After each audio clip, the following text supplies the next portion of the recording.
본문 가운데는 그 증인의 길, 증인이 어떤 모습으로 살아가야 되는가, 또 사도란 말이 나옵니다. 사도란 것은 선교를 위해서 예수 그리스도의 사역을 이어받아서 개성하는 그런 사람들입니다. 그래서 그들이 행하는 일을 증거하고 이렇게 말합니다. 증거란 말, 이 특별한 의미를 가집니다. 증거. 그러니까 보는 대로, 듣는 대로 말하는 거예요. 보고 듣고, 다시 말하면은 사건을 통해서 하는 것입니다. 그러니까 증인이 되려면 세 가지 조건이 있어야 돼요. 이 뭐냐 하면은 첫째, 경험이 있어야 됩니다. 경험. 이 경험이 없는 자는 증인이 될 수가 없어요.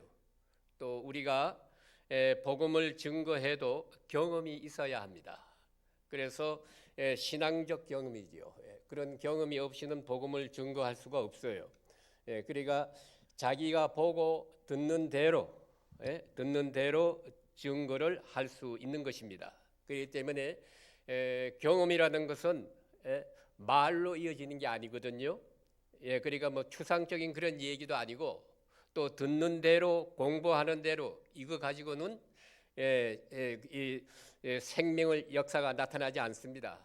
그렇기 때문에 증거라는 것은 내가 친히 경험한 바가 있어야 됩니다.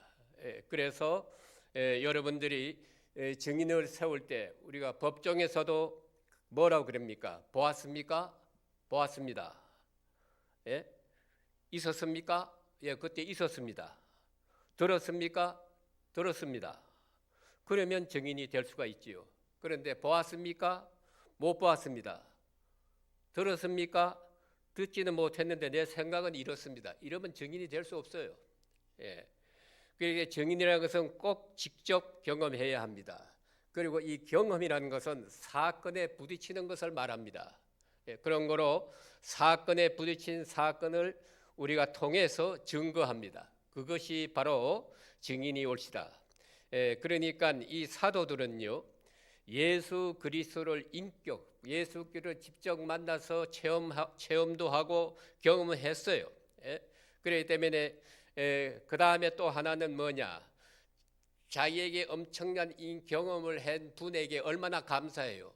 남이 체험하지 못한 이런 체험을 우리가 했는데 감사하니까 그분을 사랑하게 됩니다. 우리가 예수를 사랑하는 거예요. 사랑이 없이는 증인 될 수가 없어요. 그러니까 우리가 생각해 보세요. 내 증인, 난 보고 듣기도 했는데 아유 내가 귀찮아. 그거 내한테 불이익이 돌아와. 싫어. 조용하고 살고 싶어. 이러면은 보고 듣고도 증인이 될 수가 없는 거 아니겠어요? 그렇기 때문에 우선 내게 이런 놀라운 증인의 이 증거를 보여주신 이분에게 내가 존경과 사랑이 들어가야지 증인이 될 수가 있어요. 그리고 또 용기가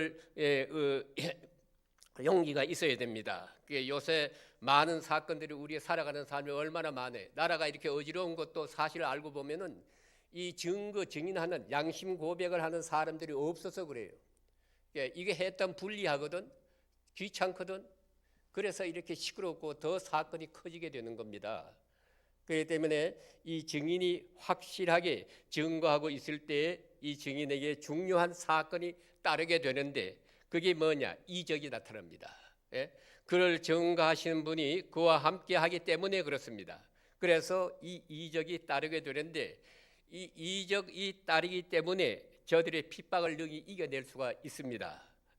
이길 수 있단 말이죠. 왜 그러냐? 이적을 통해서 나와 함께 한다는 것을 확인했기 때문에 그렇습니다.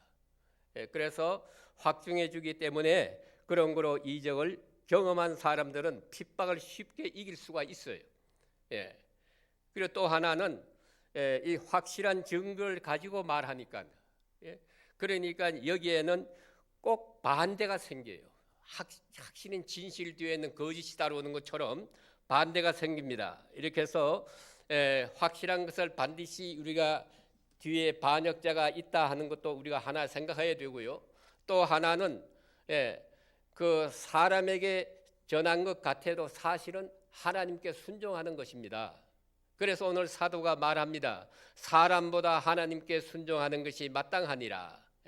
하나님께 순종하는 자, 여기 중요한 말씀이에요. 그런 거로 사람의 눈치를 보아서는 안 됩니다. 그런 거로 또 이 일로 인해서 돌아오는 불이익도 상관이 없어요. 그렇기 때문에 우리는 뭐 살든 죽든 간에 그것이 문제가 되지 않습니다. 하나님께 순종하는 것입니다. 그것이 바로 증거하는 사람들의 모습이다 하는 말씀이고요. 또 하나님께서 순종하면서 문제가 또 생깁니다. 같이 하나님께 순종하는 사람에게는, 같이 동의하는 사람에게는 상관없지만은 반드시 이들을 순종하지 않는 사람에게는 반대로 핍박이 나타나게 되는 거예요. 핍박을 받게 되는 것입니다. 그래서 의를 증거하니까 불의가 노출되는 거예요. 보세요. 참말을 하게 되면요, 거짓말한 것이 다 드러나게 됩니다. 그렇죠. 하나님께 순종하는 사람이 나타날 때 사람 중심으로 사는 사람들에게 인간적인 행위하는 사람들에게 그 모든 모습이 다 노출이 되고 말아요. 그런데 오늘 보세요. 오늘 베드로 요한이 하나님 앞에서 하나님께 순종하고 있으니까 하나님께 순종하지 못하는 이 제사장들과 사두개인, 바리새인 이런 교인들은, 이런 사람들이 거짓이, 그 위선이 그대로 다 여기에 노출되고 말아요. 그렇기 때문에 저들이 회개해야 되겠지만은 회개하지 못할 때 오는 결국은 핍박을 할 수밖에 없습니다. 그래서 시기가 가득하야 그랬잖아요. 시기 질투란 것은요, 이게 참 무서운 것입니다. 그런데 우리가 더 무서운 것은요, 이 시기 질투라는 것은 이 심리적인 거거든요. 그렇기 때문에 아주 미미하게 마음속에 자리 잡고 있는 거예요. 이건 잘 감지하지 못합니다. 그래서 사람들이 죄라고 이거 생각하지 않거든요. 우리가 문득문득 시기 질투가 나타나잖아요. 그리고 이게 사실은 큰 죄예요. 그러니까 자기 마음속에 시기 질투가 조금씩 들어와 가지고 작용을 하는데 이걸 모른다는 거예요. 이 얼마나 무서운 죄라는 걸 모르고 있어요. 결국은 시기 질투의 노예가 될 수밖에 없고 오늘 이 사도들을 핍박하게 되는 겁니다. 그러니까 이 핍박하게 되는 그 근원 원인이 어디서 오느냐 따지고 보면 시기 질투에서 오는 거예요. 이제 베드로 요한이 높아지는 순간 아니겠어요? 하나님의 능력 가운데 높아지는 순간에 제사장, 바리새인 이런 사람은 낮아지는 지금 그런 상황으로 내려가고 있는 거예요. 남이 높아질 때 내가 낮아지는 거요. 남이 이길 때 나는 지게 되는 거요. 그런 거로 뭐가 생겨요? 시기 질투가 나오는 겁니다. 여기서 여기서 제 진실을 잃어버리게 되는 거예요. 그리고 엄청난 죄를 범하게 됩니다. 그래서 사도들을 감옥에 가두게 되었어요. 그래 오늘 여기 본문에 나타난 말씀 중에 우리가 깊이 생각해야 할 것이 하나 있습니다. 이거는 이 사도들을 가두었는데 하나님의 특별한 이적으로 문이 닫혀 있는데 호위병도 있는데 수비병도 다 있는데 하나님이 특별한 그런 역사로 감옥에 있던 사람이 그냥 나오게 되는 거예요. 그게 또다시 성전에 가서 말씀을 전합니다. 그러니까 이 같은 놀라운 기적의 역사가 나타나니까 이런 기적을 경험한 베드로 요한이 얼마나 용기가 생기겠어요. 아마도 이런 순간을 경험했을 때 이대로 죽어도 좋다. 이런 희한한 능력, 주님이 나와 함께 하시는데 주님이 나를 이렇게 통해서 역사하시는데 무엇이 내가 두려울 거 있겠느냐. 그래서 이렇게 감격했을 것이라고 꼭 그런 생각이 들고 또 우리가 잊지 말아야 돼요. 이렇게 필요해서 감옥에서 끌어낼 때도 있지만은요, 어떤 때는 감옥에 끌어 나올 수 있지만 어떤 때는 감옥에서 죽을 수도 있어요. 이거 생각해야 돼요. 그러니까 우리가 어떤 때는 순교하도록 하나님 내버려 두는 거예요. 어떤 때는 하나님의 뜻에 따라서 그냥 죽습니다. 그럴 때가 있다는 말이지요. 이걸 잊지 말아야 돼요. 우리가 어떤 때 하나님 앞에 기도합니다. 그럴 때 하나님께서 내 병을 고쳐주십니다. 하나님 감사합니다. 이 이적이다. 그럼 이 이적이 항상 있는 것입니까?